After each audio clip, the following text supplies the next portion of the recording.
Necklacing is a horrific torture that involves forcing a rubber tire filled with gasoline around a victim's chest and arms, and then setting it on fire. The victim may take up to 20 minutes to die, suffering severe burns in the process. In South Africa, Nigeria, and India, necklacing was a common sentence carried out by angry mobs to punish suspected thieves and rapists in the 1970s and 80s. Brazilian drug lords are also known to have necklaced their enemies, most notoriously the journalist Tim Lopez in 2002. After he was kidnapped by local drug dealers, his hands, arms, and legs were severed with a sword while still alive. They then stuffed his body in gasoline-filled tires and set it on fire. The bone-snapping, ligament-tearing torture device known as the rack was one of medieval Europe's favorite interrogation platforms. Essentially, it is a table that has two rollers on either side. The victim's ankles are fastened to one roller and the wrists are chained to the other. A handle and ratchet mechanism attached to one of the rollers is used to gradually increase the tension on the chains, inducing excruciating pain. Over time, the sufferer's joints are dislocated and eventually separated. One horrifying aspect of this torture is hearing the loud popping noises made by snapping cartilage, ligaments, or bones. Muscles are stretched to the point that they lose the ability to contract, rendering them useless. Rats will do anything to escape an uncomfortable situation, and torturers use this knowledge to their advantage in their sick experiments. A pottery bowl filled with rats are placed open side down on the naked body of a prisoner. Red-hot charcoals are then piled on top of the bowl, effectively heating up the pot and making it unbearable for the rats. The rats' only way out is to gnaw into the very bowels of the victim in an attempt to escape the heat. In one documented occasion, during the Dutch revolt in the 16th century, a prisoner of war endured this torture. After the rats ate through his flesh and scratched at his intestines, the hot coals were then inserted into his stomach, scalding his internal organs. The head crusher is a device that clamps down on the victim's head, smashing it between a metal plate and a rounded iron cap. As the executioner gradually twists the handle, the victim's skull is slowly crushed. Bone fragments from the skull can puncture the brain, causing spontaneous muscle spasms and, of course, brain hemorrhaging. If the person inflicting the pain wants to torment the prisoner even further, he could strike the metal cap with an iron rod, sending echoing pain throughout the person's body. In most cases, the victim is killed, but not before the jaw had been crushed and their eyes had popped from their sockets.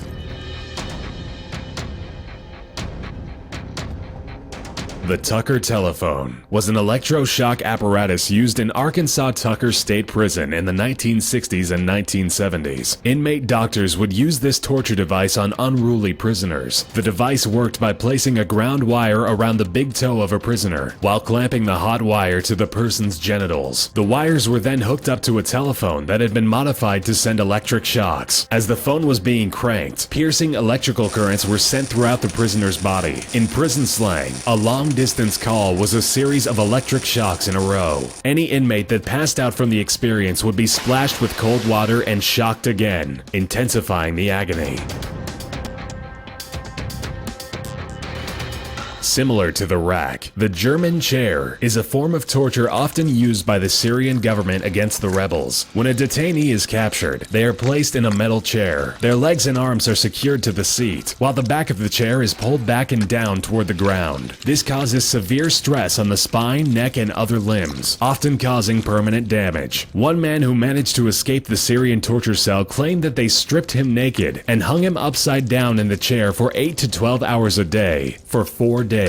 He says the pain was so excruciating that he begged his captors to kill him. He still has uncontrollable twitching as a result of the torture. Flaying, also known as skinning, is an old torture that dates back to 883 BC. It involves different methods to remove the skin from the victim's entire body. The most common form of flaying is to use a knife, inserting the sharp blade just below the chin. The cuts start at the face and work all the way down to the toes. In some cases, the skin would be taken off in small sections and be performed slowly until completely done. What's left is a still living person with exposed muscles, ligaments, ligaments and bones, but the face skin still intact. A person could live a few hours up to a day after the skin removal process. Another method involved being severely sunburned and then having the skin peeled off. Lastly, captives would be placed in large cauldrons with only their heads sticking out. Then hot scalding water or oil would be poured inside, boiling their skin away.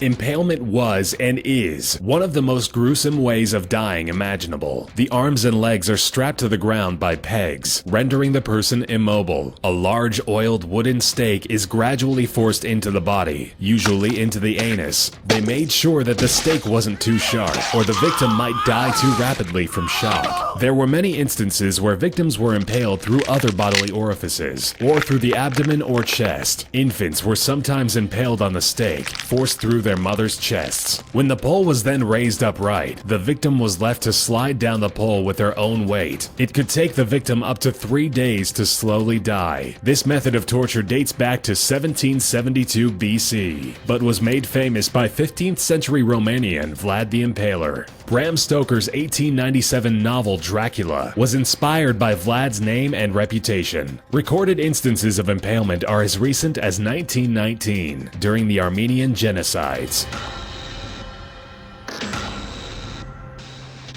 The brazen bowl was an ancient Greek torture device that also doubled as a demented musical instrument. Naked victims were placed inside of a large hollow brass bowl statue. In most cases, the prisoner's tongue is cut out with sharp metal shears before being shoved into the empty bovine statue. The torturers would then light fires underneath the bowl and burn the person inside alive, raising the heat gradually. The screams of the bowl's occupant couldn't be heard because the thick metal casting acted as a sound barrier. The only opening was through the bowl's mouth that let out smoke from the person cooking inside. A series of brass tubes were located toward the front of the bowl that would resonate the sound of the muffled screams of the tongueless victim. Depending on the intensity of the heat applied under the statue, the prisoner could survive anywhere from 10 minutes to several hours.